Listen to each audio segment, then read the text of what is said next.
Kapitola 20. Rusela.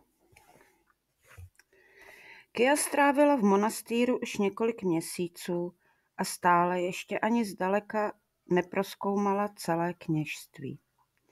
Většinu času trávila v centrálním monastýru a její hlavní náplní bylo studium. Ráno se účastnila vyučování v hostinci, kde jí byli učiteli děti školního věku. První dny se Kia cítila nepatřičně, že sdílí školní lavice s malými dětmi, které v mnohém směru uměly více než ona. Ale když viděla dětské nadšení, s jakým se předhánějí, kdo se jí bude věnovat a předávat informace, a měli radost, když Kia věděla správnou odpověď, nezbylo jí, než se radovat s nimi. Kolikrát měla dojem, že se vlastně vůbec neučí, že si jen tak povídá s dětmi, s Dojou, prohlížejí si obrázky v chytrých tabulkách, anebo jdou prostě jen tak na procházku. Po několika týdnech zjistila, že se naučila víc, než kdyby studovala klasickým školským způsobem, jak ho znala ze starého světa. Sama také často navštěvovala chrámovou knihovnu, která se rozkládala v podzemní části monastýru a zabírala prostor několika místností. V regálech byly vyrovnány knížky v papírové podobě od podlahy až ke stropu a police se táhly, kam až oko dohlédlo. Kie chvíli trvalo, než se v bludišti regálů vyznala. Knihy byly rozdělené do sekcí podle oborů a podle jazyků, ve kterých byly napsány. Většinu jazyků Kia neznala, ale v taranštině se už orientovala docela dobře. Všechny tituly byly dvojmo v tištěné podobě a též v digitalizované formě. Někdy si Kia nechala přehrávat obsah knihy do mluveného slova, kdy si mohla vybrat plnou nebo zkrácenou verzi. To si sedla do zahrady na lavičku nebo se položila do trávy a nechala si z chytré tabulky předčítat. Chrámové kněžky měly k dispozici ještě jiný způsob výuky. Říkalo se tomu lůžko znalostí. Studentce se na hlavu připnula speciální čidla a informace pak proudily přímo do synaptických spojů mozku. Takovéto učení bylo velmi rychlé a efektivní a student získal během krátké doby obrovské množství informací. Nevýhodou takového rychlostudia bylo, že se informace brzy zapomínaly, pokud se nevyužívaly. A samozřejmě, studovaný člověk není totéž, co moudrý člověk. Kněžky dávaly přednost klasickému studiu, říkali, že i informace si musí člověk zasloužit poctivým studiem. Při jedné návštěvě knihovny narazila Kia na sekci, kde našla tituly v jejím rodném jazyce ze starého světa. Nemohla tomu uvěřit a hned si jednu půjčila. Při pohledu na známá písmena jí přepadla až nostalgie a chvíli si dokonce poplakala.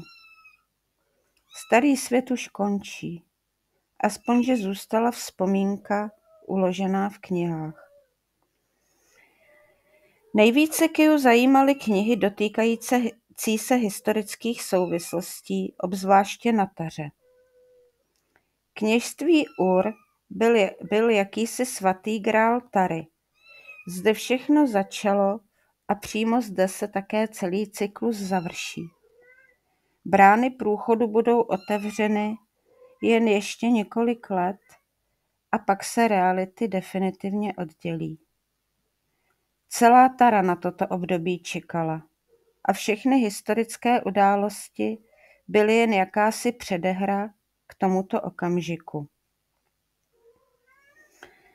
Hodně času trávila se svojí milou Venerou, která jí byla tou nejlepší učitelkou ze všech. Trpělivě odpovídala na její všetečné otázky a organizovala pro ní výlety a exkurze po území kněžství. Při výpravách měla Kia vždycky doprovod, některé z kněžek, a jejich cesty nikdy zatím nepřekročily hranice kněžství.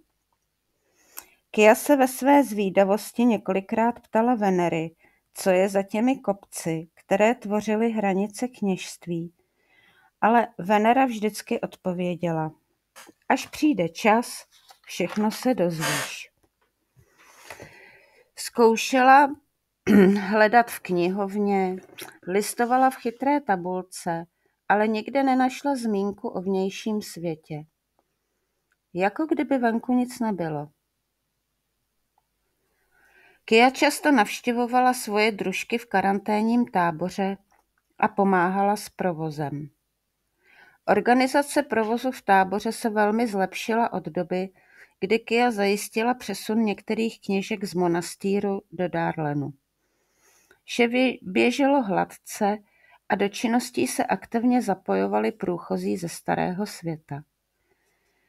Adaptace na nové, vysokovibrační prostředí sice občas přineslo zdravotní komplikace příchozích, ale několik terapií v gelovém lůžku tento stav spolehlivě vyléčilo.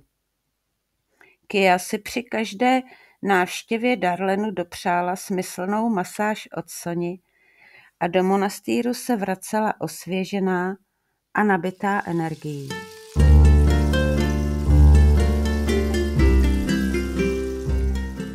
Stala se také už řádnou členkou Nejvyšší rady 12 kněžek a pravidelně se zúčastňovala setkávání v poradní místnosti v suterénu chrámu.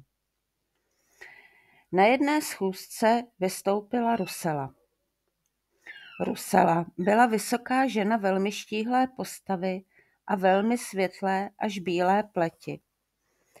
Ze zelené tuniky vyčuhovaly tenké ruce, zakončené jemnými dlouhými prsty, a rezavé vlnité vlasy jí splývaly do půly zad. V milém obličeji se skvěly 2 zelenomodré oči a jejich pohled působil až hypnoticky. Nejvýraznější ale na ní byly pihy. Pokrývaly jí celý obličej a přitom nedělaly rušivý dojem. Naopak, ještě podtrhovaly její krásu a svůdnost. Rusela měla na povel karanténní tábory, jejich příchozí obyvatele z hlediska připravenosti na integraci mezi běžné obyvatele Tary. Každého průchozího znala osobně a uměla z paměti jeho anamnézu. Jejím úkolem bylo takříkajíc proskenovat danou osobu až na nejjemnější úroveň a sestavit jakousi astrálně, mentálně duchovní diagnózu. Dále musela stanovit počet aktivních vláken DNA, genetickou rodovou linii, rasovou příslušnost a také určit aktivní vlákno k andělskému kmenu. Všechny tyto faktory dohromady tvořily specifický vibrační vzorec, který byl u každého člověka odlišný. Podle tohoto vibračního vzorce se pak rozhodovalo o integraci daného příchozího do konkrétní rodiny, čili osady. Příchozí jsou s tímto postupem seznamováni a srozuměni s tím, že pokud nesouhlasí s umístěním do určené rodiny, mohou se svobodně rozhodnout opustit kněžství a žít běžný život ve vnějším světě. K určení astrálně mentálně duchovní diagnózy, krátce AMDD, používala Rusela několik metod. Vibrograf snímal unikátní frekvenční biopole člověka a zobrazoval jeho hodnoty. Další byl přístroj podobný EEG ze Starého světa, snímající mozkové vlny. Dále mikroskopický holograf na snímání informací uložených v buňkách. Na fyzické úrovni analyzovala vzorek krve a počet aktivních vláken DNA. K technologickým prostředkům přidávala i metody mentálního typu. Russella byla extrémně senzitivní na vnímání jemnohmotných těl a její hluboký pohled viděl člověku až tak říkajíc do duše. Russella vstala, rozhlédla se dokola, kde seděly ostatní kněžky a vzala si slovo. Včera jsme umístili další příchozí do osad, nebudu všechny jmenovat. Usmála se, i když je všechny znám jménem. Seznam a rozmístění je k nahlédnutí v knize příchozích a také je zaneseno v centrální databázi, kde si je můžete zobrazit na svých tabletech. Po chvilce pokračovala. Všechny čeká v nových rodinách rituál přijetí. Termíny obřadů jsou taktéž k dispozici v databázi. Očekává se samozřejmě vaše účast. A teď důležitá věc k řešení. Pokračovala pragmaticky, že se to až nehodilo k jejímu jemnému vzhledu.